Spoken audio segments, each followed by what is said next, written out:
अमीर ससुराल के गार्डन को बहू ने बनाया फ्रूट की मटका खेती। कमला, हमें थोड़ी और सब्जी दे दे। जी मालकिन, अभी देती हूँ। वैसे कामचोर नौकरों ने आज इतना टेस्टी खाना कैसे बना दिया, वो भी इतने सारे वैरायटी के साथ। हवेली जैसे बड़े से घर के बीचों बीच लटकते झूमर, बड़ी बड़ी फूलदानियां, महंगे शो पीस के बीच डाइनिंग टेबल पर बैठा अमीर बिजनेसमैन परिवार नाश्ता कर रहा था, जिसके अगल बगल घर के सारे नौकर खड़े थे और खाना सर्व कर रहे थे। मालकिन, आज खाना हमने नहीं बल्कि छोटी मेम साहब ने बनाया है। अरे वाह भाभी, आपने तो कमाल ही कर दिया। सच में बहू, स्टाफ के हाथों का खाना खाकर सिर्फ पेट भरता है, दिल नहीं। तेरे हाथों का खाना अमृत जैसा लगता है। हाँ, लेकिन अब रोज रोज नाश्ता बनाने मत लगना पहले की तरह। तो इस घर की बड़ी बहू है, कोई नौकरानी नहीं। भले किसान की बेटी है तो क्या हुआ, तेरे पिताजी किसानी कर मेहनत करते थे, लेकिन तुझे ये सब करने की जरूरत नहीं है। जी मम्मी जी, मैं तो स्टाफ को काम ही समझाती हूँ, खुद नहीं करती हूँ। और फिर आज तो किसान दिवस है, इसीलिए मैंने अपने पिताजी को याद करके ये खाना बनाया। दरअसल सिया थी राठौर परिवार की बड़ी बहू, जिसके पिता पेशे से किसान थे। बचपन से मिट्टी में पली बड़ी सिया की शादी एक अमीर घर में हुई थी और वो अब इस घर की पूरी जिम्मेदारियां अकेले अपने कंधों पर संभालती थी। सिया, मैं बहुत खुश हूं कि तुम मेरी पत्नी हो। बिजनेस को मैं और पापा मिलकर संभाल रहे हैं, लेकिन इस घर को तुम अकेले संभालती हो। हाँ बहू, तेरी शादी को भी कुछ ही महीने हुए हैं, लेकिन तू इस परिवार में इस तरह ढल गई जैसे इस परिवार के लिए ही बनी हो। तेरे आने से मुझे बहुत हेल्प हुई है। सभी सिया के हाथों के खाने और सिया की तारीफ करते हुए नाश्ता करते हैं और फिर सिया, मेरी इंपॉर्टेंट फाइल कहाँ है? मैंने कहा था तुम्हें संभाल कर रखना। जी जी बिल्कुल, मैंने फाइल बहुत अच्छी तरह से संभाल कर रखी है। रुकिए, मैं अभी लेकर आती हूँ। इतना कहकर सिया तुरंत अपने कमरे में जाती है और वहां रखी फाइल उठाकर नीचे हॉल में लेकर आती है। ये लीजिए सूरज जी, आपकी फाइल। और पापा जी, ये आप अपना रुमाल भूल गए थे, ये लीजिए। सिया मनीष को रुमाल और सूरज को फाइल देती है और फिर सब अपने अपने काम पर चले जाते हैं और सिया घर के कामों में लग जाती है। मालकिन, आज मेरी बेटी का बर्थडे है, मैं थोड़ा जल्दी घर जा सकता हूँ? अगर मम्मी जी को पता चला तो मम्मी जी गुस्सा करेंगी। हाँ रमेश काका, आप जाइए, लेकिन मम्मी जी को मत बताइएगा। किसी ने सच ही कहा था, किसान की बेटी मिट्टी से जुड़ी होती है और अपने से बड़े छोटे सबका सम्मान करना जानती है। थैंक यू सो मच बेटी।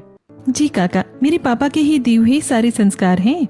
इस तरह सिया अपने से छोटे बड़े सभी का सम्मान करती थी और घर के नौकरों को भी परिवार जैसा ट्रीट करती थी। तभी एक दिन सिया को फोन आता है। ये देखो सिया, तुम्हारे मायके से फोन आया है। क्या? मेरे मायके से फोन? अभी उठाती हूँ। इतना कहकर सिया जैसे ही फोन उठाती है, दीदी दीदी, सब बर्बाद हो गया, सब खत्म हो गया।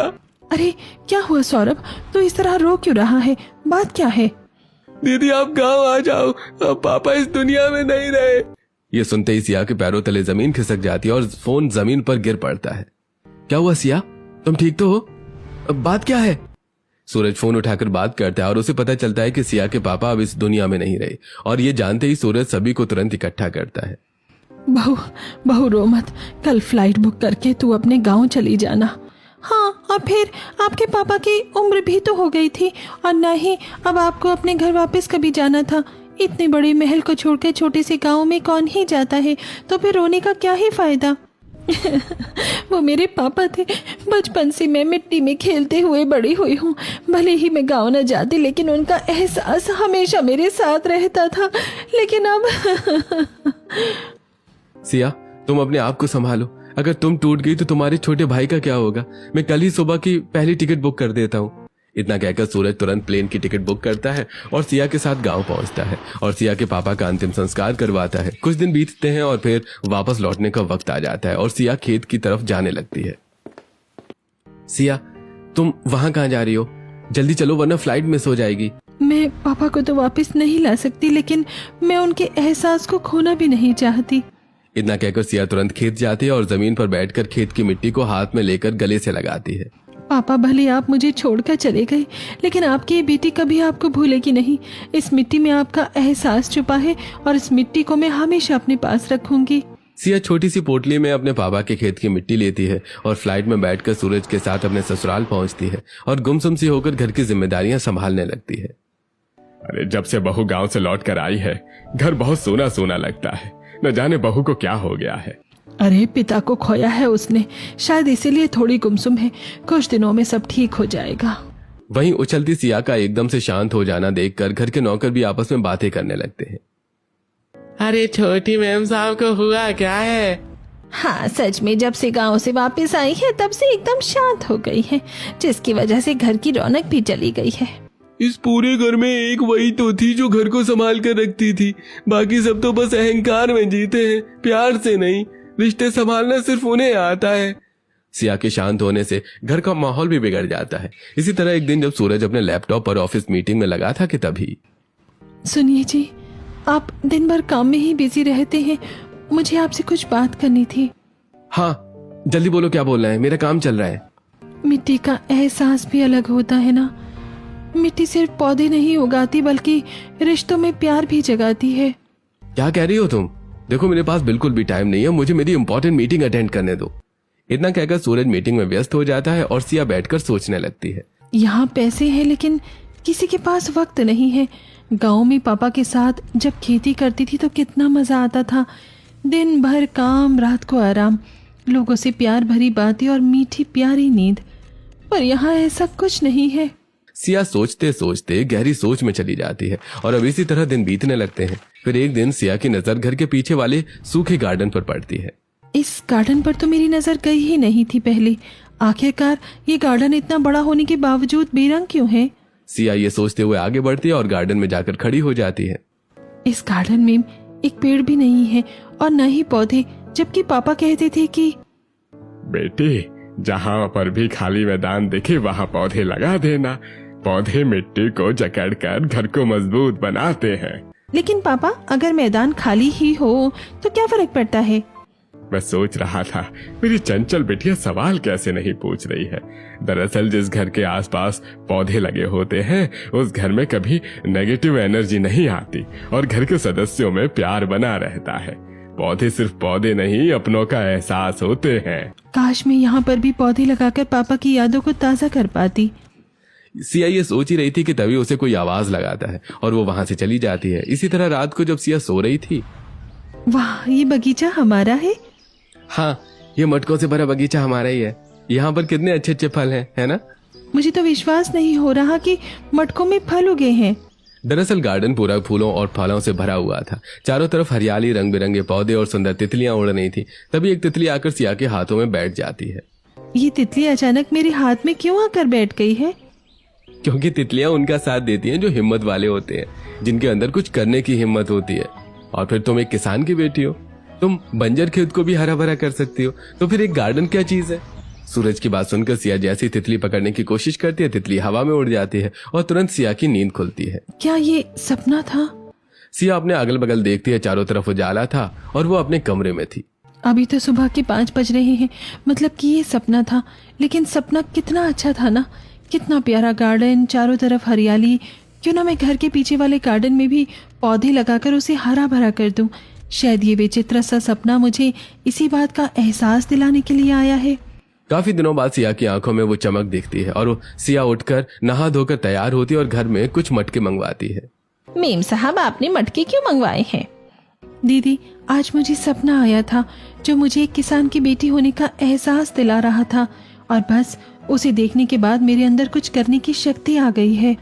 सिया कमला से बातें कर रही थी कि तभी कुछ लोग आते हैं और हॉल में बड़े बड़े बहुत सारे मटके रखने लगते हैं, जिसे देखते ही पूरे घर में हलचल मच जाती है और पूरा परिवार एक साथ इकट्ठा होता है। ये मिट्टी के मटके किसने मंगवाए हैं? मम्मी जी, ये मिट्टी के मटके मैंने मंगवाए हैं। हमारे घर का पीछे वाला गार्डन कितना बेरंग है, मैं उसे हरा भरा कर दूंगी। अरे भाभी, ये गांव नहीं है, करोड़ों का महल है। आप यहाँ के एक्सपेंसिव गार्डन को फलों का बगीचा बनाना चाहती हैं? हाँ भाभी, माना कि आप किसान की बेटी है, लेकिन ये गांव नहीं है। ननन जी, चाहे गांव हो या शहर, फूलों की खुशबू हर जगह फैलती है।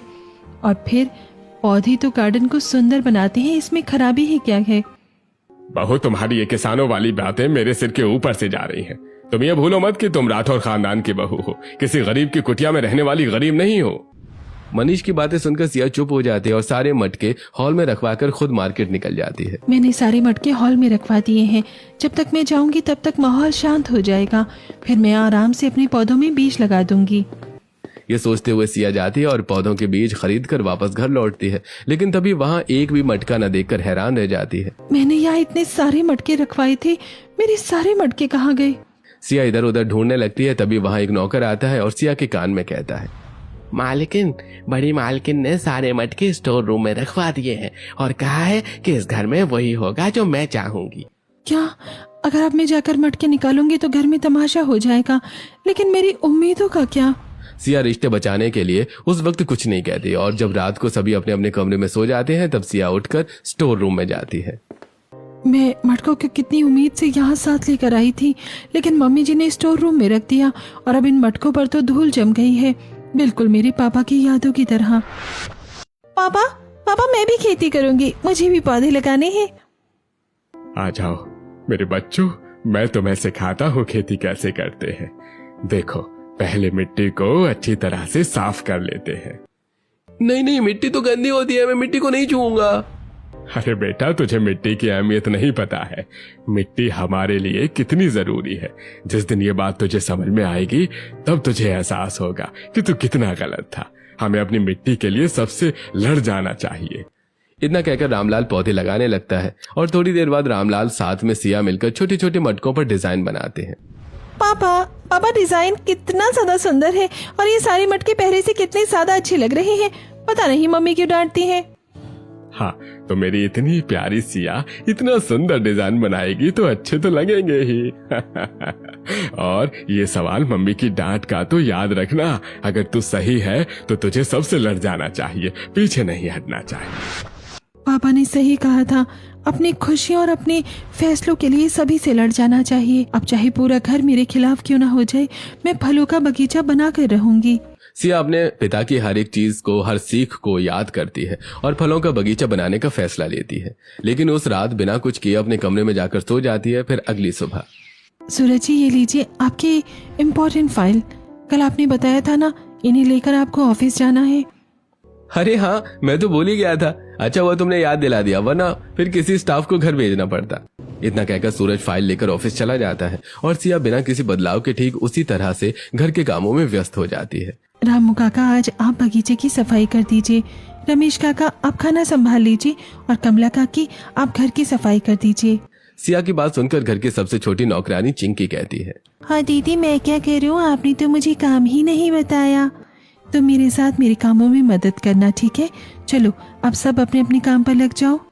सिया को इस तरह कामों में व्यस्त देखकर सोफे पर बैठी अश्विनी देखती है। कल जो कुछ भी हुआ उसके बाद बहू जरा सी भी नहीं बदली। छोड़ो ना, क्या फर्क पड़ता है, कम से कम अपनी जिद पर आकर घर के कामों को तो नहीं भूली, यही बहुत बड़ी बात है।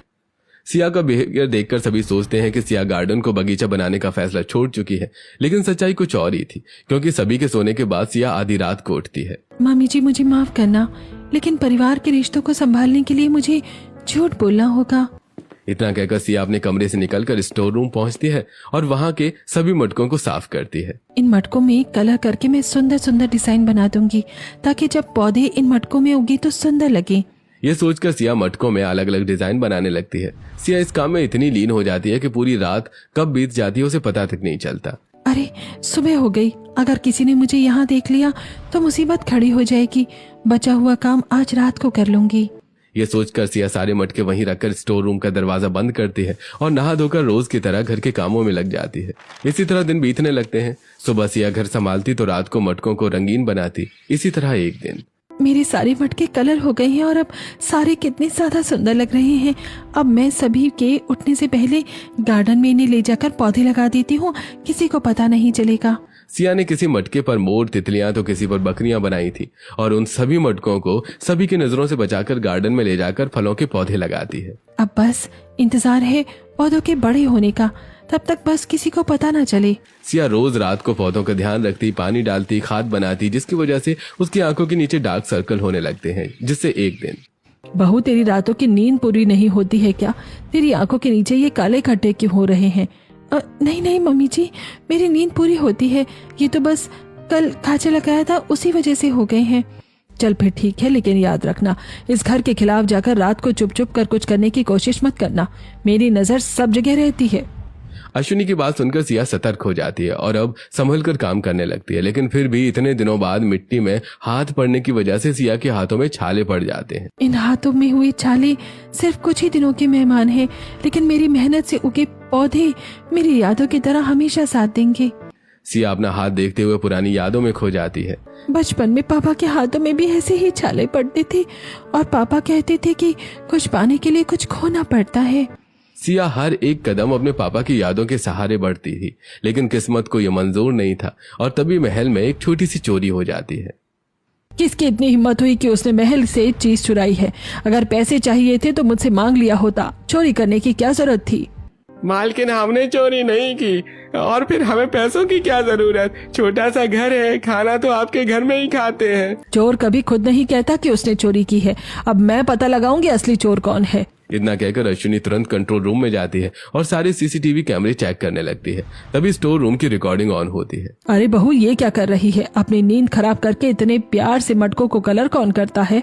अश्विनी स्टोर रूम की रिकॉर्डिंग में सिया को प्यार से मटकों को कलर करता हुआ देखती है और उसी में खो जाती है। लेकिन जो भी है, मेरे मना करने के बावजूद बहू ने पूरे घर के खिलाफ जाकर आधी रात को छुप कर ये सब किया है। मैं उसे माफ नहीं करूंगी। स्टोर रूम के कैमरे में सिया की छुपाई सभी मटके और सिया की असलियत सामने आ जाती है और अश्विनी गुस्से में सिया, साथी नेहा और सूरज को बुलाती है। हमारे मना करने के बावजूद तुम्हारी हिम्मत कैसे हुई? हे भगवान, मम्मी जी के सामने असलियत आ गई। अब वो मेरे सभी मटकों को उठाकर फेंक देंगी। मम्मी जी प्लीज, आप मुझे सजा जो देना चाहे दें, आप मुझे वो दीजिए, लेकिन मेरे मटकों और पौधों को कुछ मत कीजिएगा। बहू ने जो किया सो किया। घर के किसी भी इंसान को इस बारे में पता क्यों नहीं चला? सूरज, तुम और बहू एक ही कमरे में सोते हो, तुझे क्यों नहीं पता चला? और नेहा, तुम दिन भर घर में ही रहती हो, उसके बावजूद ये हाल है। माँ, मुझे खुद नहीं पता था कि सिया हम सबसे छुपकर कुछ ऐसा कर रही है, वरना मैं खुद इसकी क्लास लगाता। हाँ, और मुझे लगा भाभी बगीचे को फ्रूट गार्डन बनाने का सपना छोड़ चुकी है। अब तक चाहे इस घर में जो भी कुछ हुआ हो, लेकिन अब ये सब नहीं होगा। रमेश, जाओ, जाकर सारे मटके उठाकर फेंक दो। नहीं मम्मी जी, नहीं, मैं बहुत उम्मीद के साथ पौधे लगाए हैं इनमें, आप ऐसा मत कीजिए। बहू, रोना बंद करो और एक अच्छी बहू की तरह घर की जिम्मेदारियां संभालो, फालतू के शौक मत पालो। इतना कहकर अश्विनी चली जाती है और सिया चाह कर भी कुछ नहीं कर पाती। थोड़ी देर बाद जब सिया गार्डन में जाती है और टूटे मटकों को देखती है तो वहीं बैठकर फूट फूट कर रोने लगती है। क्यों भगवान, आपने मेरे साथ ऐसा क्यों किया? मैंने रातों की नींद खराब की सिर्फ अपनी यादों को ताज़ा रखने के लिए, और आपने मेरी उम्मीदों को चूर चूर कर दिया। क्या मेरा फ्रूट गार्डन बनाने का सपना कभी पूरा नहीं हो पाएगा? क्या मेरे ससुराल वाले कभी मिट्टी और पौधों की अहमियत नहीं समझ पाएंगे? सिया फूट फूट कर रो रही थी। तभी घर की सबसे छोटी नौकरानी चिंकी सिया के कंधों पर हाथ रखती है। दीदी, आप रोइए मत, ये लीजिए मेरा गुल्लक, इसमें बहुत सारे पैसे हैं, इन्हें तोड़कर उन पैसों से नए मटके आप खरीद कर ले आइए। चिंकी की बात सुनकर सिया और तेज तेज रोने लगती है। एक छोटे से बच्चे के पास भी दिमाग है, लेकिन घर के अमीर लोगों के पास नहीं। न जाने मेरे परिवार में एकता कब बनेगी, लोग कब मेरी भावनाओं को समझेंगे। गार्डन के बीचों बीच सिया बैठकर रो रही थी। तभी वहां घर के सभी स्टाफ आते हैं और अपनी सेविंग्स के थोड़े थोड़े पैसे सिया के सामने रखते हैं। ये सब क्या है? आप लोग मुझे ये पैसे क्यों दे रहे हैं? मालकिन, ये लीजिए हमारी सेविंग्स के पैसे। मालकिन, अगर आप घर के लोगों से पैसा मांगेंगे तो वो आपको मना कर देंगे, इसलिए आप इन पैसों से नए मटके खरीद कर ले आइए, हम आपके साथ हैं। हाँ दीदी, हम आपकी भावनाओं को समझते हैं। लेकिन अगर मेरा साथ देने से आप लोगों की नौकरी चली गई तो? छोटी मालकिन, इस घर में हमें इंसान आपने ही माना है, हमारी भावनाओं की कदर आपने ही की है, और आज हम आपका साथ छोड़ दें इतने एहसान फरामोश नहीं है हम। हाँ, हमें याद है वो दिन जब। निकल जा तू इस घर से, 2 कौड़ी की औकात नहीं है तेरी। नौकर है तो इस घर का नौकर। पापा जी, नौकर ही सही, लेकिन वो इस घर के सदस्य हैं, और वैसे भी वो अपनी मेहनत की कमाई खाते हैं, हमें भी उनकी इज्जत करनी चाहिए। उस दिन आपने हमारा साथ दिया था और आज हम आपका साथ देंगे। इस तरह घर के नौकर सिया का साथ देते हैं और एक बार फिर सिया को मोटिवेशन मिलता है। अगले दिन सिया फिर से नए मटके खरीद कर लाती है और उनमें कलर करने लगती है, लेकिन इस बार किसी से छुपाती नहीं है। सिया, मम्मी ने क्या कहा था तुम्हें याद नहीं है क्या, जो तुम फिर ये कबाड़ उठा लाई? सूरज जी, ये कबाड़ नहीं, मिट्टी के मटके हैं। जिसमें मैं फ्रूट उगाऊंगी, और इस बार मैं किसी से भी नहीं डरूंगी। जैसे आप लोग अपने शौक पूरे करते हैं वैसे मैं अपने सपने पूरे कर सकती हूँ। अरे लेकिन सूरज जी, मैं भी इस घर की बहू हूँ और मुझे अपने सपने, अपने शौक पूरे करने का हक है। सिया की बात सुनकर सूरज हैरान रह जाता है। पहली बार सिया ने खुद के लिए आवाज उठाई थी। इसी तरह दिन बीतने लगते हैं। एक दिन जब अश्विनी गार्डन में घूम रही थी। ये क्या बदतमीजी है, मैंने मना करा था, उसके बाद भी यहाँ नए पौधे लाकर किसने रखे? उठाकर फेंक दो इन्हें। सारे नौकर वहीं मौजूद थे, लेकिन अश्विनी की बात कोई नहीं सुनता है और चुपचाप खड़े रहते हैं। तभी वहां सिया आती है। तुम लोगों को मैंने क्या कहा, सुनाई नहीं दिया क्या? मूर्ति बनकर क्यों खड़े हो? उठाकर फेंक दो इन पौधों को यहाँ से। ये करोड़ों का महल है, 2 रुपए का खेत नहीं। मम्मी जी माफ कीजिएगा, लेकिन असलियत में इसे एक कला कहते हैं। फ्रूट्स उगाना आसान नहीं होता, और वैसे भी ये गार्डन में रखा है, इससे आपको क्या फर्क पड़ता है? हाँ मालकिन, आप तो गार्डन में कभी आती भी नहीं है, और अगर भूले भटके भी आ जाए तो एक दिन के लिए छोटी मालकिन की हमेशा की खुशियों को क्यों छीनना। नौकरों की बातें सुनकर अश्विनी हैरान रह जाती है और मुंह बनाकर अपने कमरे में चली जाती है। न जाने कैसी बहू पसंद कर ली है मैंने, एकदम सिद्धि। अब तक तो मेरी सुनने वाली नहीं है। मैं बोलकर अपनी इमेज क्यों डाउन करूं? जो कर रही है करने दो, भाड़ में जाए। अश्विनी को यह समझ में आ जाता है कि सिया अब रुकने वाली नहीं है। दिन बीतने लगते हैं। सिया गार्डन में छोटे छोटे फ्रूट्स के मटके लगाती है। वहीं घर में मम्मी जी, आपको मेरे हाथों की चाय बहुत पसंद है ना? मैं आज अपने हाथों से चाय बनाकर लाई हूँ, ये लीजिए चाय। बोल दो रामू, मुझे किसी के हाथों की चाय नहीं पसंद। मम्मी जी आप ऐसा क्यों कह रही हैं? और ये वक्त आपका चाय पीने का है, पी लीजिए। बोल दो कमला, मैं सिर्फ अपने हाथों की चाय पीती हूँ। जो मेरी बातें न माने वो मेरे अपने कैसे, मुझे नहीं पीनी चाय। इतना कहकर अश्विनी वहां से उठकर चली जाती है। मेरे घर वाले मुझसे कितना दूर हो रहे हैं, लेकिन मैं भी अपने फैसले से पीछे नहीं हटूंगी। सिया घर के सदस्यों की नाराजगी दूर करने की कोशिश जारी रखती है। वहीं अपने पौधों को पानी डालकर, खाद डालकर धीरे धीरे बड़ा करती है। और फिर कुछ दिनों में उन मटकों में से तरबूज, लीची, पपीते के रंग बिरंगे पौधे निकलने लगते हैं। इन मटकों के फ्रूट्स को देखकर ऐसा लग रहा है कि मटकों में से छोटे छोटे पौधे बाहर की तरफ झांक रहे हों। इतने ज्यादा प्यारे लग रहे हैं ना ये सारे के सारे। हाँ दीदी, बिल्कुल आपकी स्माइल की तरह। चिंकी, तुम सच में बहुत समझदार हो। मुझे पूरा विश्वास है कि तुम बड़ी होकर अपने माँ बाप का नाम जरूर रोशन करोगी। हाँ, और आपकी तरह सारी कीमती यादों को समेट कर रखूंगी। पहली बार सिया अपने ससुराल में खुलकर हंसती है और उसकी खुशियां घर में रौनक ला देती हैं। इसी तरह एक दिन हाँ हाँ बिल्कुल, आप चिंता मत कीजिए। अरे आप संडे को घर हमारे आ जाइएगा, इस डिनर करके हम डील डन करेंगे। इतना कहकर मल्होत्रा साहब फोन रख देते हैं। क्या हुआ पापा, इतना ज्यादा खुश क्यों है? किसका फोन था? अरे तुम सबको पता है, लंदन में जो सबसे बड़ा गार्डन है उसकी डेकोरेशन की डील के लिए हम कितने दिनों से मेहनत कर रहे थे। आज फाइनली लंदन के हेड हमारे कांटेक्ट में आए हैं और उन्होंने कहा है कि वो संडे को आएंगे डील डन करने। अरे वाह, हम इस डील के लिए न जाने कितने सालों से मेहनत कर रहे हैं। ये डील हमें ही मिलनी चाहिए। घर का हर एक कोना साफ करवाइए, कहीं पर कोई भी गंदगी नहीं रहनी चाहिए। सूरज इतना कहते ही हैं, अश्विनी घर का हर एक कोना साफ करवाती है और घर में जोरों शोरों से मिस्टर मल्होत्रा के आने की तैयारी शुरू हो जाती है। तभी एक दिन, बहू तुम्हें पता है ना, लंदन से मिस्टर मल्होत्रा आने वाले हैं, जिसके लिए घर के हर एक सदस्य ने बहुत मेहनत की है। हाँ मम्मी जी, मुझे पता है और मैं बहुत ज्यादा खुश हूँ। मैं भगवान से प्रार्थना करूंगी वो डील हमें ही मिले। वो डील हमें तब मिलेगी जब घर वेल मेंटेन रहेगा। वो लंदन से आ रहे हैं, उन्हें ये मिट्टी से सना गार्डन बिल्कुल पसंद नहीं आएगा। तो अपने इन मटकों में उगे फ्रूट्स उठाकर फेंक दे, मैं जा रही हूँ। इतना कहकर अश्विनी वहां से चली जाती है और सिया पहली बार खुद को अंदर से टूटा हुआ महसूस करती है। मैंने इतनी मेहनत की और सोचा कि वो लंदन से आएंगे, इतने प्यारे और रंग बिरंगे पौधे देखकर खुश हो जाएंगे, लेकिन मम्मी जी ने तो इन्हें हटाने के लिए कह दिया है।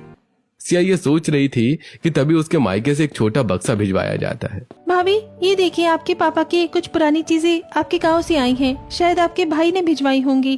क्या पापा की पुरानी चीजें? मैं अभी खोल कर देखती हूँ। सिया बहुत ज्यादा टूट गई थी अंदर से। तभी अपने पापा का पुराना संदूक खोलते ही सिया को एक लेटर मिलता है, जिसे सिया पढ़ने लगती है। सिया, अगर तुम्हें ये लेटर मिला है तो अब मैं इस दुनिया में नहीं हूँ। मैं ये तुम्हारे लिए लिखकर जा रहा हूँ। याद रखना, जब टूट जाओ तो कभी बिखरना मत। जब लोग साथ छोड़ दें तो अपने फैसले पर जरूर अड़े रहना, क्योंकि बाद में फल देने वाला पौधा शुरू में मजाक ही बनता है और कमल भी कीचड़ में ही उगता है। ये सुनते ही सिया के अंदर का मोटिवेशन फिर से जाग उठता है और वो अश्विनी के कहने के बावजूद पौधे न हटाने का फैसला लेती है। मैंने कहा था ना गार्डन के सारे पौधे हटा देने के लिए, तुमने इन्हें हटाया क्यों नहीं? आज शाम को मल्होत्रा जी आने वाले हैं। मम्मी जी, जैसे आपके लिए वो डील इम्पोर्टेंट है, ठीक वैसे ही मेरे लिए मेरे पापा की यादें और इन पौधों में मेरे पापा का एहसास है। मैं इन्हें नहीं फेंकूंगी। अब मैं चाहे जितना कह दूं, लेकिन बहू पौधे तो नहीं हटाएगी। अगर मैंने कुछ ज्यादा कहा तो बखेड़ा खड़ा होगा और सबकी खुशियों पर पानी फिर जाएगा। इससे अच्छा एक बार मिस्टर मल्होत्रा को आकर चले जाने दो, फिर मैं इसे देखती हूँ। ये सोचकर अश्विनी बिना कुछ कहे वहां से चली जाती है और फिर शाम को मिस्टर मल्होत्रा अपनी मैनेजर के साथ घर आते हैं। Welcome to Rathore family. आपका राठौर फैमिली में स्वागत है। मल्होत्रा अपने मैनेजर के साथ आगे बढ़ते हैं। हॉल में लगे छोटे छोटे नकली पौधे, डिजाइनर झूमर, चमकती लाइटें और पूरे घर में पौधों की खुशबू से मिस्टर मल्होत्रा काफी इम्प्रेस होते हैं। Really I am impressed. आप लोगों ने अपने घर को एक हरा भरा गार्डन बना रखा है। कितने अच्छे अच्छे पौधे हैं आपके घर में। यस, आप लोगों ने तो सर का दिल मीटिंग से पहले ही जीत लिया है। एक्चुअली सर को बचपन से ही पौधे बहुत पसंद हैं। अरे हमारे घर में पौधों की बहुत अहमियत होती है। पता है, एक एक पौधा यूरोप, लंदन और अमेरिका से मंगवाया है हमने। जी, और पापा को भी पौधों का बहुत शौक है। बाय द वे, चलिए हम डिनर कर लेते हैं, बातें तो होती रहेंगी। इतना कहकर सूरज सभी को डाइनिंग टेबल पर लेकर जाता है और स्टाफ लंदन की फेमस डिशेस डाइनिंग टेबल पर सर्व करते हैं। सच बताऊं तो मुझे यहाँ आकर बहुत अच्छा लगा। खाना खाकर हम डील की भी बात कर लेंगे।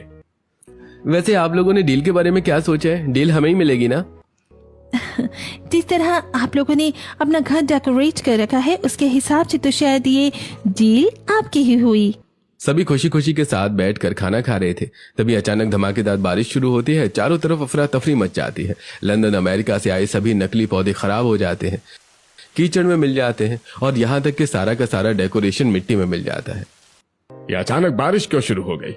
और ये क्या, आप लोगों ने अपने घर में नकली पौधे लगा रखे थे? वो दरअसल मनीष और बाकी सब घबरा जाते हैं, लेकिन कोई कुछ कहता उससे पहले ही मल्होत्रा की नजर घर के पीछे वाले गार्डन पर पड़ती है और वो तुरंत सभी के साथ वहां पर जाते हैं जहां सिया के उगाए पौधे गार्डन को रंग बिरंगा बना रहे थे। आम की पत्तियों से टपकता पानी सुकून दे रहा था। वाओ, कितना सुंदर गार्डन। भाई, कितनी छोटी छोटी और डिजाइनर मटकों में से कितने सारे प्यारे प्यारे फ्रूट के पौधे निकल रहे हैं। ऐसा गार्डन देखने के बाद तो मैं ये करोड़ों की डील चुटकियों में साइन करने के लिए तैयार हूँ। इतना कहकर मल्होत्रा तुरंत डील पर साइन करता है और बारिश रुकते ही वहां से चला जाता है। सभी खुश थे, लेकिन सभी के चेहरे पर गिल्ट भी साफ नजर आ रही थी। तभी अश्विनी आगे बढ़ती है और सिया का हाथ पकड़कर कहती है, बहू मुझे माफ कर दे, मैं तेरी भावनाओं को नहीं समझी। आज तेरी वजह से ही ये डील हमें मिल पाई है। हाँ सिया, जिसे मैं टाइम पास कहता था वो तो तुम्हारा टैलेंट निकला। इतना सुंदर गार्डन बनाना हर किसी के बस की बात नहीं होती। आज मुझे अपनी गलती का एहसास हुआ है। आप सबको मिट्टी की कदर समझ में आ गई है, मेरे लिए यही बहुत है। आप लोगों को माफी मांगने की कोई जरूरत नहीं है। वैसे भी एक अमीर क्या जाने मिट्टी की कदर। कोई किसान की बेटी हो तब ना उसे पता चले मिट्टी होती क्या है। ये सुनते ही अश्विनी की आंखें भर आती हैं और वो सिया को तुरंत अपने कमरे में लेकर जाती है जहां वो सिया को एक फोटो दिखाती है। मामी जी, मिट्टी से खेल रही मटकों के बीच खड़ी ये छोटी सी बच्ची कौन है? बेटी, मैं भी एक किसान की ही बेटी थी, लेकिन अमीर बनने के बाद मैं मिट्टी की कदर भूल गई। लेकिन तूने मुझे सबक सिखाया है और ये समझाया है कि अमीर और गरीब कुछ नहीं होता, बल्कि मिट्टी की कदर करने वाला इंसान ही खुश नसीब होता है। आज तूने मेरी आंखें खोल दी बहू। अश्विनी का भावुक स्वर सुनकर सिया की आंखों में से आंसू निकल पड़ते हैं और दोनों सास बहू पहली बार एक दूसरे को गले लगाते हैं और अब पूरा परिवार सिया को उसके छोटे मटकों के फ्रूट गार्डन को सपोर्ट करने लगता है। फिर कुछ महीनों बाद, ओह माय गॉड, इतना सुंदर गार्डन! अरे मटकों में से छोटे छोटे पौधे और फ्रूट्स कितने ज्यादा अट्रैक्टिव और प्यारे लग रहे हैं। Really? मैंने इतना सुंदर गार्डन कभी नहीं देखा है। सच में इसे देखकर तो ऐसा लग रहा है कि अगर स्वर्ग पृथ्वी पर होता तो बिल्कुल ऐसा ही दिखता। दरअसल सिया का छोटा सा फ्रूट गार्डन अब एक बड़े से गार्डन में बदल चुका था जहां टूरिस्ट दूर दूर से उसे देखने आया करते थे। रंग बिरंगे पौधे, अलग अलग फ्रूट्स की खुशबू, डिजाइनर मटके और प्राकृतिक चीजें देखकर हर कोई खुशी से झूम उठा था और हर मटके के नीचे लिखा रहता था कि मिट्टी किसान की जान होती है और अमीर को कभी मिट्टी की कदर समझ नहीं आती। इस तरह से सिया अपने अमीर ससुराल को टूरिस्ट के घूमने की जगह बना देती है। फ्रूट के मटकों से गार्डन को इस कदर सजा देती है कि सब वहां आना जरूर चाहते हैं, लेकिन वापस जाना कोई भी नहीं चाहता।